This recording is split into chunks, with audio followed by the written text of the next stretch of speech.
ধীরে ধীরে কথা বলো না, মাছটাকে ধরতে হবে।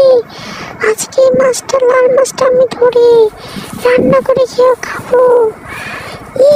পেয়েছি, আজকে আমি মাছটা ধরতে পেরেছি। একটা পেয়েছি, আরো একটা ধরবো। এই তো পেয়েছি। কি মজা, কি মজা, কি মজা। হ্যাঁ, এইভাবে আমি আরো মাছ ধরবো, এই পাতিলটা ভরাই ফেলবো। খুব ভালো লাগছে আমাকে। আমি সামনের দিকে যাই, আর একটা মাছ পেয়েছি। আমি আজকে চলে যাবো বাসায়, মাম্মাকে বলবো আমাকে রান্না করে দাও মাছগুলোকে। মজা মজা মজা, এই তো পেয়েছি, পাতিলটা ভরে গিয়েছে।